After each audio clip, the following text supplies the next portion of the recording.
తొలిసారి ఎంపీగా ఎన్నికైన ఆ నేతకు సన్ స్ట్రోక్ తప్పేలా లేదా? రాజకీయాల్లో అడుగుపెట్టిన కొద్ది కాలానికి ఎదురైన వివాదం ఆయన పొలిటికల్ కెరీర్కు సవాల్గా మారుతోందా? హైదరాబాద్లో జరిగిన రోడ్డు ప్రమాదం పెను దుమారం రేపుతోందా?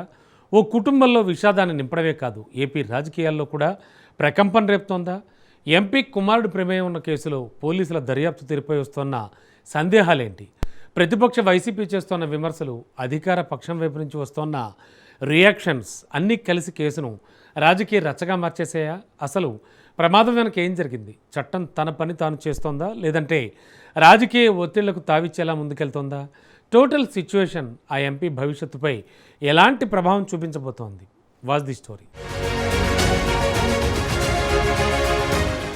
జనసేన రాజ్యసభ సభ్యుడి తనయుడి ర్యాష్ డ్రైవింగ్ కారణంగా హైదరాబాద్లో ఓ యువతి మృతి చెందడం ఏపీలో రాజకీయ వేడిని పెంచుతోంది. ప్రమాదం జరిగిన 4 రోజుల తర్వాత ఘటన వెలుగులోకి రావడం, ఈ కేసులో ఎంపీ తనయుడికి స్టేషన్ బెయిల్ రావడం ఇప్పుడు చర్చనీయాంశంగా మారింది. ఇదే సమయంలో 2 రోడ్డు ప్రమాద ఘటనలు ఏపీ రాజకీయాల్లో హాట్ టాపిక్ గా మారాయి. ఒకటి మాజీ మంత్రి కుటుంబాన్ని చుట్టుముట్టిన ప్రమాద ఘటన అయితే, మరొకటి అధికార కూటమిలో కీలక భాగస్వామిగా ఉన్న పార్టీకి చెందిన ఎంపీ తనయుడికి సంబంధించిన యాక్సిడెంట్. ఈ 2 కేసుల్లో పోలీసులు, ప్రభుత్వాలు వ్యవహరించే తీరుపైనే ఇప్పుడు రాజకీయ ఆసక్తి నెలకొంది. ముఖ్యంగా ఒక కేసు ఏపీలో, మరో కేసు తెలంగాణలో చోటు చేసుకోవడంతో 2 ఘటనల్లో పోలీసుల స్పందన, దర్యాప్తు తీరు, తీసుకునే చర్యలపై రాజకీయ చర్చ మొదలైంది. అధికార కూటమిలో కీలక భాగస్వామిగా ఉన్న పార్టీకి చెందిన ఎంపీ కుటుంబానికి సంబంధించిన కేసు కావడంతో తెలంగాణ పోలీసులు తదుపరి ఎలాంటి చర్యలు తీసుకుంటారన్నది ఆసక్తికరంగా మారింది. పోలీసులు కఠినంగా వ్యవహరిస్తే రాజకీయ జోక్యానికి తావులేదనే సంకేతం వెళుతుందా? చర్యల ఆలస్యమైతే కూటమి రాజకీయాల ప్రభావం ఉందనే విమర్శలకు అవకాశం వస్తుందా? మరి ఈ 2 ప్రమాద కేసుల్లో పోలీసుల వ్యవహార శైలిపై రాజకీయంగా ఎలాంటి చర్చ జరగబోతోంది? ఇదే ఇప్పుడు ఏపీ రాజకీయాల్లో ఆసక్తికరంగా మారింది. ఇదే సమయంలో మాజీ మంత్రి, వైసీపీ నేత సీదిరి అప్పలరాజు కుటుంబానికి సంబంధించిన ప్రమాద ఘటన కూడా మరోసారి చర్చలోకి వస్తోంది. అప్పలరాజు తనయుడు చేసిన బైక్ యాక్సిడెంట్లో ఓ వ్యక్తి మృతి చెందడం, ఆ తర్వాత సాక్ష్యాలను తారుమారు చేశారన్న ఆరోపణలు అప్పట్లో తీవ్ర రాజకీయ దుమారాన్ని రేపాయి. ఈ వ్యవహారంలో మాజీ మంత్రి, ఆయన కుమారుణ్ణి అరెస్ట్ చేసి జైలుకు పంపడంతో అధికార ప్రతిపక్షాల మధ్య మాటల యుద్ధం కూడా సాగింది. వైసీపీ మాత్రం ఈ చర్యలను రాజకీయ కక్ష సాధింపుగా అభివర్ణించింది. అయితే ప్రభుత్వం మాత్రం ప్రమాదానికి కారణమైన వ్యక్తి ఎవరు అన్నదే కాకుండా దర్యాప్తును ప్రభావితం చేసే ప్రయత్నం జరిగిందా లేదా అన్నదే కీలకమని స్పష్టం చేసింది.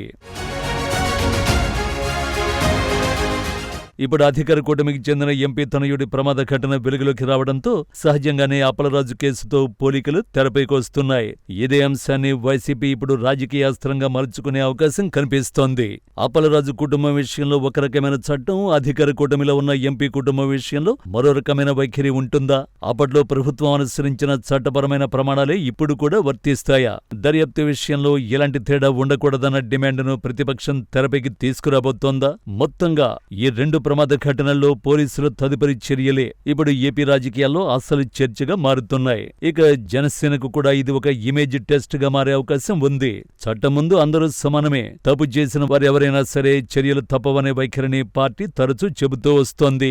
మరి పార్టీకి చెందిన ఎంపీ కుటుంబానికి సంబంధించిన ఈ కేసులను అదే నిష్పాక్షికతను సమర్థిస్తుందా అన్నది ఇప్పుడు కీలకంగా మారింది. దర్యాప్తు స్వేచ్ఛగా జరగాలని, తప్పు చేసిన వారిపై చట్టపరమైన చర్యలు తీసుకోవాలని జనసేన స్పష్టంగా చెబితే అది పార్టీ ఇమేజ్ కి ప్లస్ అవుతుంది. కానీ రాజకీయ జోక్యం ఉందనే అనుమానాలకు తావిస్తే మాత్రం ఆ ప్రభావం పార్టీపై పడే అవకాశం ఉంది.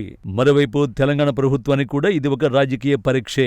ఏపీ కూటమిలో జనసేన కీలక భాగస్వామి కావడంతో రాజకీయ సంబంధాలకు అతీతంగా పోలీసులు దర్యాప్తు చేస్తారా? సీసీటీవీ, ప్రత్యక్ష సాక్షుల వాంగ్మూలాలు, ఫోరెన్సిక్ ఆధారాల ఆధారంగా నిష్పాక్షికంగా ముందుకు వెళతారా అన్నదే ఇప్పుడు ఆసక్తికరంగా మారింది. ప్రమాదం తర్వాత దర్యాప్తును ప్రభావితం చేసే ప్రయత్నం జరిగిందా? పోలీసులపై ఎవరైనా ఒత్తిడి తెస్తున్నారా అన్నదే ఇప్పుడు చర్చగా మారింది. అయితే ప్రమాద ఘటనపై పోలీసులకు పూర్తిగా సహకరిస్తామని ఎంపీ స్పష్టం చేస్తున్నారు. మొత్తంగా చూస్తే ఇది కేవలం ఒక రోడ్డు ప్రమాద కేసుగా కాకుండా రాజకీయ ఇమేజ్కి ఎదురైన సవాలుగా మారుతోంది. తనయుడి ర్యాష్ డ్రైవింగ్ తండ్రి పొలిటికల్ కెరీర్ కు రోడ్ బ్లాక్ అవుతుందా అన్న ప్రశ్నలు వినిపిస్తున్నాయి. ఒకవైపు అప్పలరాజు కేసు, మరోవైపు ఈ ఘటన. 2 కేసులను చట్టం ఒకే విధంగా పనిచేస్తుందా అన్నది అసలు రాజకీయ చర్చ. పోలీసులు తీసుకునే తదుపరి చర్యలే రాజకీయ పలుకుబడికి అతీతంగా చట్టం పనిచేస్తుందా లేదా అన్నదానికి సమాధానం చెప్పాల్సి ఉంటుంది.